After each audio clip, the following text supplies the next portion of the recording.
Hey everybody, this is Mia from Travelpreneur Tribe. Hi replay viewers, thanks for watching. If you would like to learn 3 steps on how to attract your target client, please stay around because we have Katie Clark joining us today. I'm just going to try to invite her. Give me 1 second. Okay, Katie, if you're watching, I just sent you an invite. Oh, okay, you're right there. So we are gonna be talking to Katie and Hi, Mia. How are you? oh, hey Katie, I'm doing good. How are you? I'm good. I'm so happy to be here with you. Yes, thanks for joining. Absolutely. So just to start off, you are the founder of Mama Gone Freelancer. And I know that you help other freelancers and other women to take a step from their full-time job to the freelancer lifestyle. So, tell us a little about you and how you got started and what your business is all about. Okay, great. So I worked in the business, marketing, and administrative world for about 10 years in the healthcare industry. I loved what I did, but after I got pregnant with my daughter, I wanted that work-life balance. Do you want me to take my headphones off? Is that better audio for you?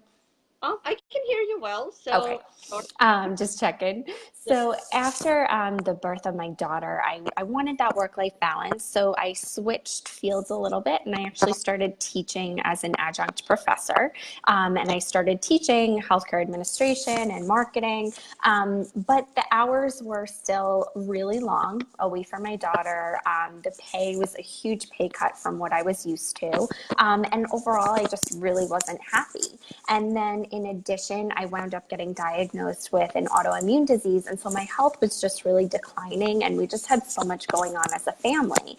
And I knew I needed to make a change, you know? And so I think when you get to that point in your life where things are just not going in the direction that you want them to, you just have to take a step back and be like, okay, I need to figure this out. I need to figure out a different path. And so that's what I did. I wound up just jumping into the freelance world and figuring things out and all by myself, getting a lot of bumps and bruises along the way. And within 4 months, I was able to replace my teaching income. And from there, I was able to double what my teaching salary was.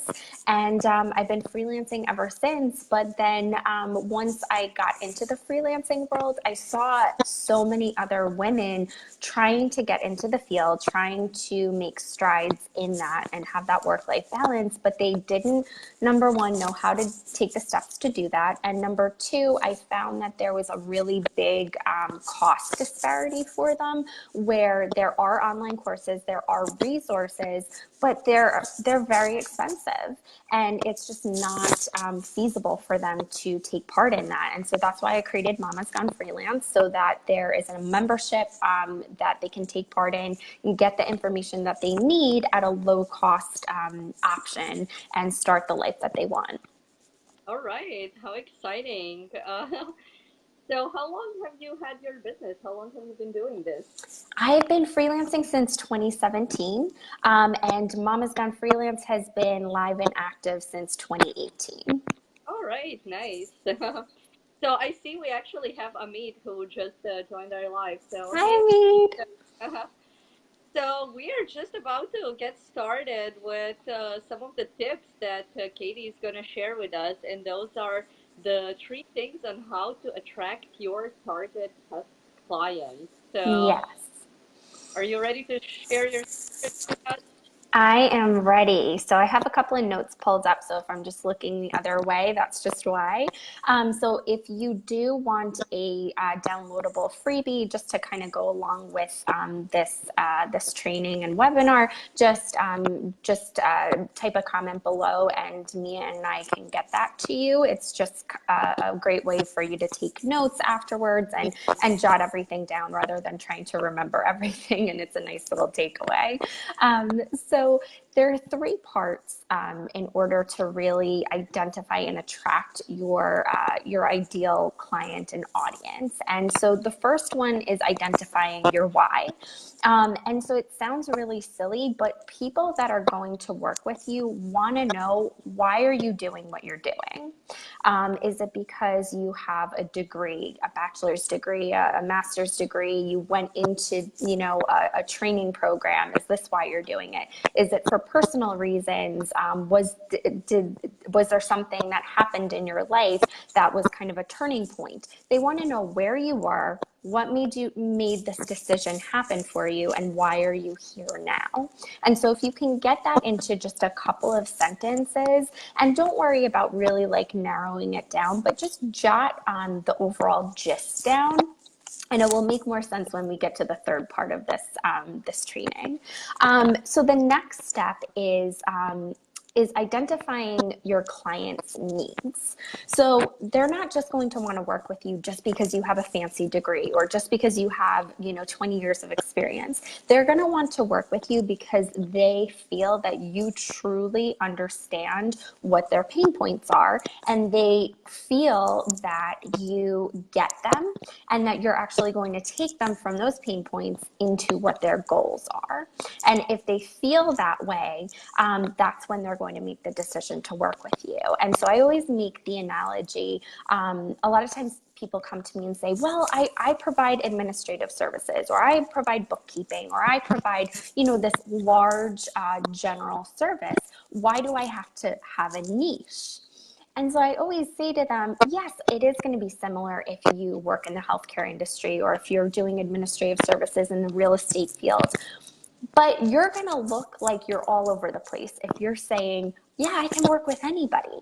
And in addition, you might not realize it, but if you're working in a specific niche industry, only you are going to understand specific, really small details that someone else might not get if they're not working in the real estate world or in the finance world or something like that. And so if I like to make the analogy, when I was looking for a photographer, when I was getting married, I wasn't just searching for photographers, I was looking for wedding photographers, right? And it's the same thing in any field. People aren't just going to look for someone that works in administrative services or bookkeeping or, graphic design. They want to look for somebody that is doing those services, but they also have the experience of working in that niche industry and really get it. So how do we actually communicate that you understand them? So let's write down, what are your clients' short-term and long-term goals? What are their biggest challenges that they're facing? And how can you help them move away from their goals and move away from their problems and issues and towards their goals? And now, once you have those written down, that's when we can actually move into creating your marketing copy. So if you're thinking, what is my marketing copy? Your marketing copy can be anything. It can be what you are putting out there in your business, on your website, on your landing page, on your Facebook profile, on any type of social media. It could be what you're putting on your cover letter and your resume and your proposals you're sending to people. It's really any communication that you're having with your target audience. So there's three aspects of creating your marketing copy. So, Kate, And just go ahead. before you move on, so just to kind of like go back to two, I see that actually David is watching as well. So, hey, David, and he actually has a comment. So, as you were talking about like your client's needs, and I don't know if you see his comment, right? So, he's centering his business engagement is like they support people, right? And it's really looking beyond the sell and having an impact on the people involved in his services. So, that's great. Thanks for the input, David. Thank you, David. I'm so happy for the feedback. Yeah. So, hello to you too. I know, I know David's gonna be in New York soon, so hopefully, we'll get to meet up in person. Oh, that's great. Yeah. But then, sorry to cut you off, but just to continue. So you were saying, so like once you have all of this information, right? And then like, what do you actually do? How do you create that copy that people are actually going to, read? So tell us more about that. So now, once you have all those answers written down, now we can actually start putting it into a format that people are going to respond to. So there's three aspects of your marketing copy. There's the qualifier, the if yes offer, and the call to action. So the qualifier is really the most work that you're going to have to put in. So the qualifier is the opening part of your marketing copy, and it's going to agitate the person's pain point. And it's going to highlight the reader's biggest challenges or struggles. So we're going to go back to what are their struggles? And so you can list them out. You can say something like, are you struggling with X, Y, and Z, and just bullet those things out. And when they're reading those, if they are truly hitting the pain points, they're going to say, oh yeah, this person gets me. That's exactly what I'm struggling with. These are problems that are in my industry right now. They really do truly understand what's going on. And then once you go through that, then you create your if yes offer. And so then you can say, well, if you said yes to those things, this is what I can provide to you. And so this could be anything from a product, a service, one-on-one coaching, a discovery call, whatever it is, whatever that next step is that you want them to take in your sales flow. And then there's the call to action, which is what steps do you want them to take, whether it's download this freebie, book a discovery call with me, join my mailing list, or maybe purchase a product. And so right there, it's this simple formula. It's just coming up with all of those answers to kind of just plug in there. Yeah. So let me ask you, like, how do you get to those answers, right? So what are some of your tactics that you would maybe reach out to your customers and have them talking to you? So a great way that I've found, so in my Facebook group I would say in the beginning stages, I found that there wasn't a ton of engagement going on. And I felt like I was putting more content out, but I wasn't asking questions. And so that's a great way to get market research right there, is asking questions to your audience. And a great book that I can recommend that goes into this is Ryan Levesque's The Ask Method. And so it goes into how you can ask your audience questions of what their needs are and what their wants are. And their responses, you can literally take that specific language that they are using and then put that into your marketing copy. So it doesn't have to be this huge survey. It doesn't have to be spending a ton of money on market research. It can just be going into a Facebook group. It can be reaching out to your friends or old colleagues and things like that, and really getting that language that's going to appeal to your target audience. Yeah, those are amazing tips. So, when you say like what I really like the if yes of offer, right? Because that really sounds it's like you're making it so clear for them, Yeah. right? Because if you put yourself there, if you have that problem and you're like, okay, what am I going to do about it? And that moment you give them everything that you can offer, it's kind of hard to say, oh no, I don't need that. Exactly. You've already laid out the problems. They see that you understand the problems, and now you're giving them an easy solution. Nice. So, okay, so now like you have all of this copy, right? Like you have your copy, and what's next? What's next? So it really depends on how you're going to be marketing yourself and what your specific industry is. But you could take this marketing copy and you could create a Facebook ad for it. You could put it on your website or a landing page. You could take this marketing copy and kind of rephrase it a little bit and put it into a cover letter. So it's very you can use it in so many different areas, but it's, what you use it, how you use it is really dependent on what your marketing strategy is going to be for your business. Yeah. one of the things that I actually recently discovered was the content repurposing, right? Yes. So you have like all of this content, right? Whether, you write the content, yourself, or whether you actually go out and reach to the clients and you just get all of this copy, right? Like, how can you like repurpose it in, across different platforms, across Mm-hmm. channels? And for me, that was like a really big eye-opening. Like, Yeah. I nobody told me that before. Like, I was just struggling, like creating tons of different, Yeah. where it can you all you have to do is just simplify it and make it easy, right? And repurpose it, and you don't have to spend all of this time and energy like reinventing the wheel over and over again. So It's so true. I feel like everyone kind of goes through that phase of feeling like they need to just be turning out new content. And I always remind them that when you're putting out content, whether it's on one specific platform, let's just say it's Facebook, not everyone is going to see that content.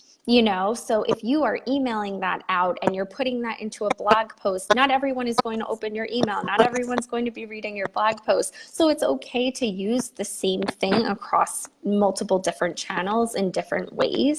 And then the other thing is, I think it's great to use content and put it in different packages so that people are able to digest it a little bit differently. And I'll give you an example just to kind of put an idea out there.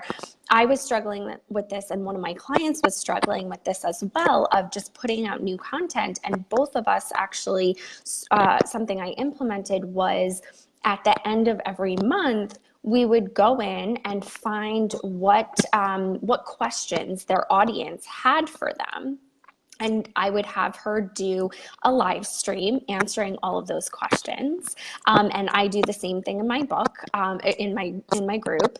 yeah. But at the end of it, this could be like a 45-minute or an hour-long live stream. So that's a lot for someone to be taking in.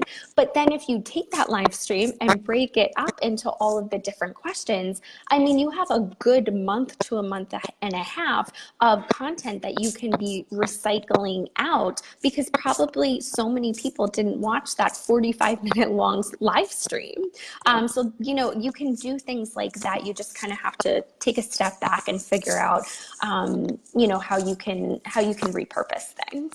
Yeah, that's actually a great idea. I've actually seen that in your group, and I didn't put it on my to-do list. And honestly, if it's not on my list, it's not happening. But I I'm understand. definitely putting it on my to-do list because yeah, it's actually it's great, to have that channel to answer everybody's questions and get that engagement. And like speaking, of questions, I see Agustinum has a question, right?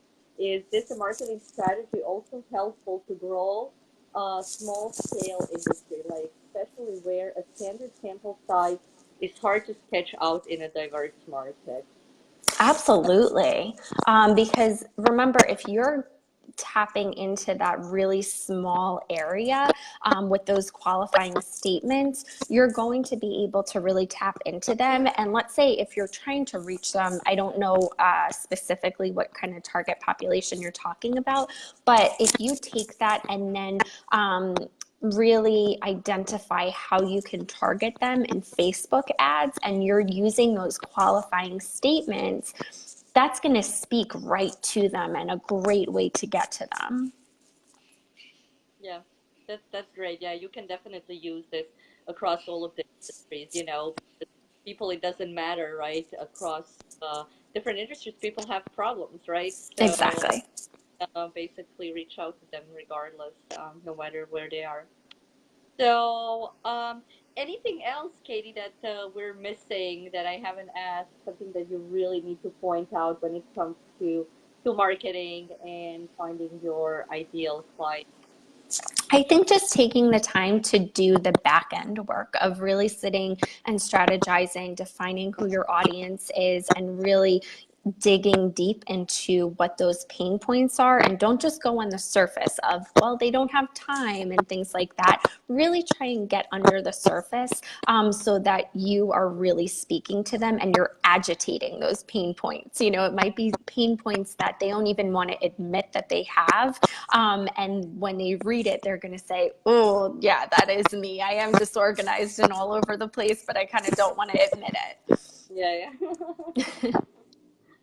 Okay, so what are like when you were starting a business, right? What are some of the things that you struggled as a business owner, and how did you overcome those? It was definitely my Facebook engagement. And I think reading Ryan Levesque's book on the ask method really gave me a different mindset and strategy of how to tap into my audience and how to speak to them. So I think that was definitely a very, very positive step that I took. The other thing was I'm really big on reading personal development books, not just professional development. And lately I've been reading, and I hate to say been reading, I feel like I've been reading this book for much too long. It's not that long, but I have to keep putting it down.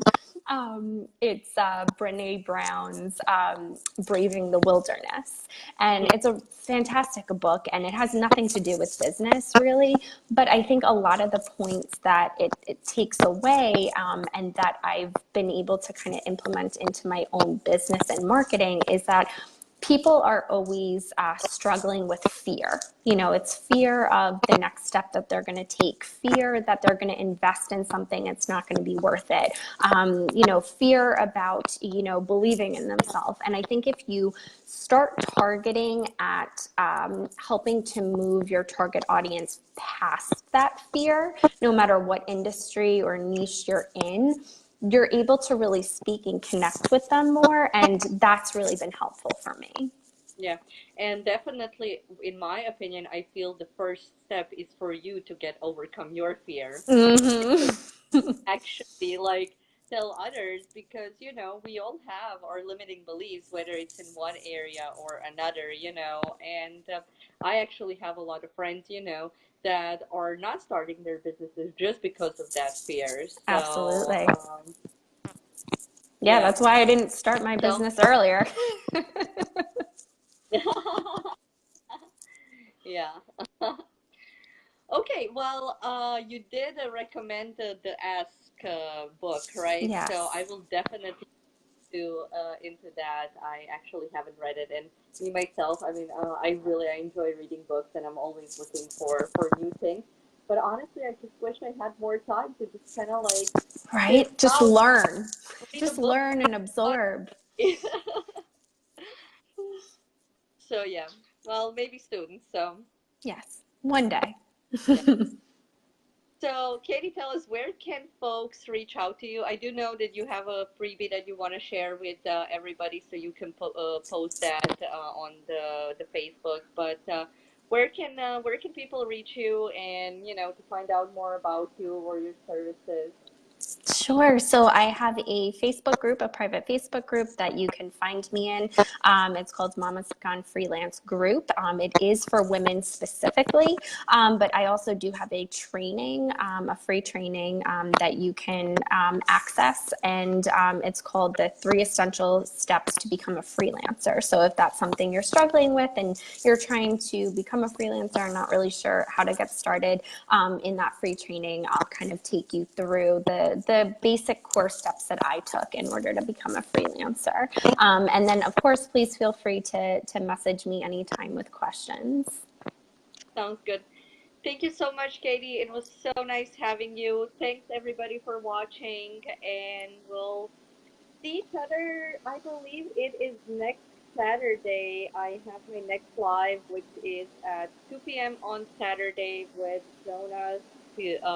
We're going to be talking about the impact of great branding and design has business. So until next week, thanks everybody. Bye. Bye. Thanks, Mia. Bye bye.